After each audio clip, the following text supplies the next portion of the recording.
ce post-ESMO avec les tumeurs cérébrales et les tumeurs ORL. Et j'ai le plaisir d'être accompagné par Caroline Even, puisque c'est elles qui vont travailler. Moi, je vais juste écouter. Et Sarah Dumont. On part sur les tumeurs cérébrales dans un premier temps. Sarah ? Oui, alors, pardon, excusez-moi, sur son micro, a cappella. Donc, je vais vous parler un petit peu de ce qui a été dit, surtout alors, personne ne marche. Qu'est-ce qui se passe ? D'abord, en fait, la grosse actualité, c'est qu'on a beaucoup réfléchi, on a beaucoup discuté sur les victoires récentes. Il n'y en a pas eu beaucoup ces dernières années, mais en tout cas, on a vraiment eu 2 énormes victoires, et notamment l'essai Indigo, d'abord dans les gliomes de bas grade, avec l'apport des anti-IDH chez les patients qui étaient en surveillance. Donc, c'est une étude qui a été tout à fait positive en PFS, mais également en fait, à l'analyse intermédiaire qui a fait stopper et faire un crossover à tous les patients. Donc, c'est les patients qui étaient surveillés pour être des gliomes de bas grade à 2 ans. En fait, ce dont on s'apercevait, c'est que les patients à qui on mettait du voracédénib il y avait 80% des patients qui n'avaient pas de rechute à 2 ans versus 27% des patients qui avaient des rechutes. Donc, assez clairement, un engouement majeur avec beaucoup de discussions à l'ESMO sur dans quel setting est-ce que les gliomes de grade 3 pourraient être incluables. Est-ce que les patients qui ont eu de la chimiothérapie et de la radiothérapie pourraient être incluables. On a une grosse population de patients qui sont surveillés puisque c'est des patients qui ont eu des maladies qui sont lentement évolutives. Et donc on a beaucoup discuté là-dessus. Il y a d'autres essais de phase 3 qui vont sortir prochainement, en tout cas qui sont en train d'être écrits. L'autre nouveauté aussi, c'est le changement de standard de traitement du glioblastome en première ligne, qui s'appelle, on appelle ça le maxi-stup, mais c'est-à-dire que c'est radiothérapie plus T-modal plus Optune, ce dispositif qu'on doit porter et qui délivre un courant alternatif qui augmente très clairement la survie globale de quasiment 5 mois, mais également le nombre de longs survivants. Et ces longs survivants, ça fait quand même beaucoup de monde. Et donc c'est vraiment ceux-là qu'on cherche et qui, jusqu'à présent, n'avaient été augmentés que grâce à l'apport du T-modal. Donc c'est quelque chose qui est vraiment le nouveau standard du traitement désormais. Rappelle-nous, est-ce que c'est un traitement qui a une autorisation de mise sur le marché, un remboursement ? Oui, tout à fait. Ouais. Tout à fait. On est autour quand même de 18 000 euros par mois, mais on peut le donner depuis mars. Donc évidemment, on a eu quand même heureusement des nouveautés. C'est les anatomopathologistes qui ont brillé particulièrement à cette session, et notamment avec l'apport du méthylome. Le méthylome qu'on voyait de plus en plus apparaître dans les publications, mais là qui clairement se positionne pour une meilleure classification des tumeurs, surtout dans les tumeurs rares, mais finalement chez les patients jeunes, avec un apport de cette technologie qui devient de plus en plus indéniable. On a eu aussi pas mal de communication et de consensus, parce que c'est aussi le moment de se rencontrer, sur les soins de support, et notamment, vous savez, l'arrière-pensée que les corticoïdes qui sont donnés à beaucoup de patients avec des tumeurs cérébrales peuvent avoir un effet délétère sur la tumeur, outre les effets secondaires. Et la dexaméthasone a l'air de vraiment être le corticoïde de choix. Donc ça, c'est aussi une nouveauté qui va changer un peu nos pratiques. Le deuxième point sur les soins de support, c'est en fait, vous savez, c'est des tumeurs qui vont être très pourvoyeuses de phlébite et d'embolie pulmonaire, et chez lesquelles on a du mal à mettre on est toujours inquiet à l'idée des hémorragies intracérébrales. Et clairement, les anticoagulants oraux semblent ne pas avoir plus d'effets secondaires de la sorte. Donc ces 2 soins de support qui semblent clarifier pour la communauté neuro-oncologique. Alors évidemment, on est revenu à notre travail qu'on a fait pendant des années, assez sisyphien, de faire passer les molécules de phase 1 à la phase 2 et d'avoir parfois des échecs. Mais en tout cas, on a eu une phase 1-2 qui testait un inhibiteur de protéines de bromodomène, le trotabresib, et qui semble en tout cas avoir un signal d'efficacité, mais non sans toxicité. Une autre étude qu'on attendait assez, qui semble être négative, et là qui est dans un inhibiteur de la voie de Sonic Hedgehog, une voie qui est activée et qui est efficace dans le méduloblastome desmoplasique, mais qui semble pas très prometteuse. Alors aussi, quelque chose qui est plutôt le versant un peu sombre de la montagne, mais c'est cette phase 2 qui semblait être positive, qui testait le régorafénib en rechute de glioblastome contre la lomustine. Une étude qui... ils ont eu en fait, ça c'était il y a quelques années que ça a été publié, mais en fait le régorafénib n'a pas convaincu les cliniciens, tout simplement parce qu'on n'a pas vu beaucoup d'efficacité en pratique. Et les mêmes auteuristes ont eu le courage de faire cette même étude en observationnel et qui n'a pas réussi à nous convaincre plus que ça. Et donc en fait, c'est aussi une illustration du fait que en fait, une façon d'avoir un essai positif, c'est soit d'avoir un bras expérimental efficace, soit d'avoir un bras contrôle catastrophique. Et donc je pense que le régorafénie, c'est un peu, on tire un trait. Et puis pour terminer, on va juste signaler des choses quand même très positives. L'ESMO est quand même très novateur, mais avec 2 task force, celui de W for Oncology, Women for Oncology. Alors, vous voyez qu'ici, si vous regardez le programme, on est aussi très précurseur avec un programme en parité plus, avec plus d'oratrices que d'orateurs. Mais voilà, donc du coup, il y avait 2 sessions, une pour l'égalité des genres et une pour le climat, avec beaucoup d'initiatives pour favoriser l'émergence d'une pratique vertueuse dans la santé. Voilà. Merci Sarah. Caro, les tumeurs de la tête et du cou.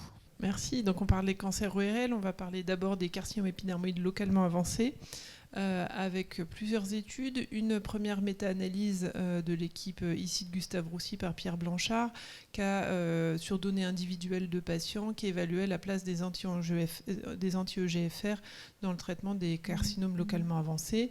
La première méta-analyse s'intéressait à l'adjonction des anti-EGFR. Donc vous voyez plus de 3000 patients, plus de 10 essais. Et on montre que tout anti-EGFR confondu, il n'y a pas de bénéfice en termes de survie globale.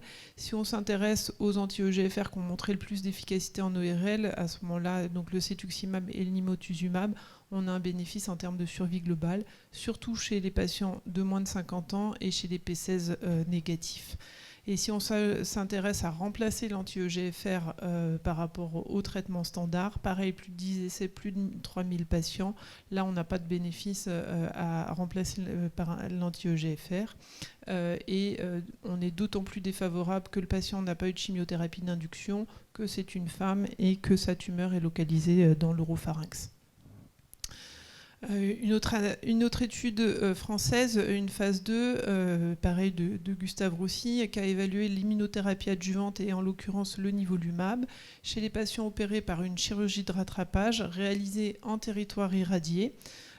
Chez qui il y avait une résection macroscopique complète, sans évidemment d'extension à distance, et qui avait des critères histopathologiques de mauvais pronostic. Ces patients à qui on essaye de proposer quand c'est possible une réirradiation, et à ceux-là on leur a proposé plutôt une immunothérapie adjuvante, du nivolumab pendant 6 mois. Ils reçoivent à peu près en médiane 8 cycles, 60% complètent le traitement et 21% vont arrêter pour progression et 12% pour toxicité. On n'a pas constaté de toxicité inhabituelle ni de décès toxique et on a une survie sans maladie à 2 ans qui est un taux de survie sans maladie à 2 ans qui est intéressant à 47% et surtout un taux de survie global à 2 ans qui est de 68%. C'est la courbe en vert que vous avez ici et en bleu, en gris et en noir, c'est les précédents essais de réirradiation ou de wait and see. Donc on voit que ça a l'air clairement favorable. Et on a une étude de biomarqueurs associée à cette étude où on voit que le CPS, qui est notre biomarqueur en récurrent métastatique, quand il est supérieur à 20, on semble y avoir plus de bénéfices à l'immunothérapie. Donc à suivre en phase 3.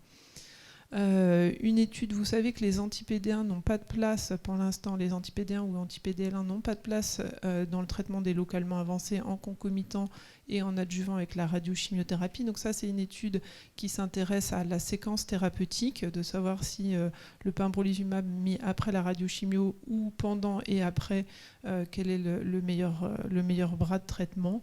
Et on voit qu'en termes de taux de contrôle leucorégional, ça semble être séquentiel, donc le pembrolizumab après la radiochimio qui est mieux que le concomitant. Par contre, ça ne se traduit pas en termes de PFS ou de survie globale. Et puis, ils avaient des analyses de biopsie pré-traitement et au début de la radiothérapie pour essayer de comprendre un peu l'impact de l'interaction pembrolizumab-radiothérapie sur le système immunitaire au niveau de la marge d'invasion, au niveau du stroma. On voit qu'on a une augmentation des cellules PDL1 dans le bras concomitant, mais par contre que dans le bras séquentiel, dans le stroma, à distance de la marge, on a une diminution des cellules TCD8 et on a aussi une diminution des cellules T régulatrices proches du front d'invasion en séquentiel. Donc peut-être quelques pistes à confirmer sur des échantillons pour mieux comprendre pourquoi l'immunothérapie, pour l'instant, ne s'est pas concrétisée en localement avancé. Et puis en ORL, on a pas mal de retard sur l'ADN circulant, donc Cette étude, c'est peu de patients, mais c'est un premier concept sur la place que peut avoir l'ADN tumoral circulant pour prédire la rechute ou la survie. Donc vous voyez, sur 53 patients initiés au diagnostic, 41 patients avaient de l'ADN tumoral circulant détectable sur un essai non personnalisé, un panel de 24 gènes.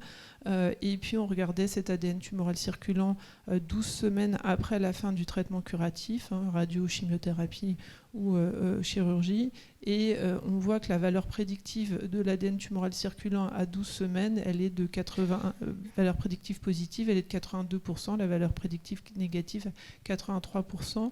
Ils montrent que si l'ADN est non détectable, le taux de survie sans progression à 2 ans est de 80% et de 20% si l'ADN tumoral circulant est détectable, donc il faisait partie de leurs hypothèses.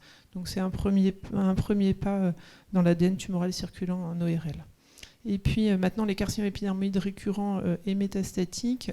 Une première étude intéressante, pareil, on avait eu peu d'études dédiées au cancer ORL sur la radiothérapie stéréotaxique. Donc ça comparait radiothérapie stéréotaxique seule chez des patients oligométastatiques versus chimio plus radiothérapie stéréotaxique. L'objectif principal, c'était la survie sans détérioration de la qualité de vie. Vous voyez qu'à 1 an, vous voyez que la radiothérapie stéréotaxique seule ne fait pas mieux, mais en fait, c'est à 1 an et en fait, beaucoup de patients reçoivent de la chimio après, donc c'est peut-être lié à ça. D'autre part, nos patients ont beaucoup de séquelles, donc l'impact de la chimio finalement sur la qualité de vie est peut-être assez faible. On voit bien que sur les toxicités, on a plus de toxicité dans le bras chimio. Et l'élément positif, c'est que la survie globale dans le bras stéréotaxique seul n'est pas moins bien que dans chimio plus radiothérapie stéréotaxique. Donc ça nous conforte plutôt dans l'idée de faire de la radiothérapie stéréotaxique. Une étude en deuxième ligne après anti-PD1 et après celle de platine qui évaluait monalizumab plus cetuximab versus cetuximab seul. La phase 2 était prometteuse, on en attendait beaucoup et vous voyez qu'elle est négative en termes de survie globale et en termes de taux de réponse. Un traitement qui paraît prometteur sur très peu de patients, 16 patients, mais un concept aussi intéressant de vaccination à partir donc de cellules autologues de patients, donc cellules autologues irradiées de patients, donc avec une administration de 6 injections pendant 8 semaines. Et ils ont atteint leur objectif d'avoir plus de 10 patients en vie à 6 mois. Donc ils avaient 11 patients sur 16, des médianes de survie globale qui paraissent intéressantes à confirmer sur des effectifs plus grands. On attend aussi beaucoup des ADC en ORL. C'est la première phase 2 avec un ADC, donc la première phase avec 43 patients, un ADC, le sacituzumab govitecan, et en fait des résultats assez décevants avec des taux de réponse de 16%, pas de toxicité inhabituelle, mais voilà. Donc il faudra attendre des prochains ADC pour être un peu plus enjoué. Et puis dernière étude importante, l'étude avec le tipifarnib, qui est un inhibiteur de farnétyltransférase, donc chez les patients mutés HRAS, c'est 3,4%, 3% de nos patients. C'est ce qu'on connaissait des données de TCGA. Donc là, vous voyez, ils ont screené plus de 5000 patients, 174 patients avec une mutation HRAS, donc 3,4% des patients. On confirme la prévalence de cette mutation. Et vous voyez que finalement, ils en incluent que 59 dans l'essai. Ça montre que le screening moléculaire en ORL est compliqué, puisque ça se traduit pour une proportion faible de patients vers la thérapie ciblée avec le tipifarnib. Et dans les données qu'on avait eues avant sur une précédente phase 2, on était à 55% de taux de réponse. Et là, on est à 20% de taux de réponse. Donc pareil, un peu décevant. Peu de patients traités et les taux de réponse sont un peu décevants. Voilà, merci. Merci à toutes les deux. Vous restez avec nous et juste après, on parle des études de phase 1, donc des essais précoces. À tout de suite.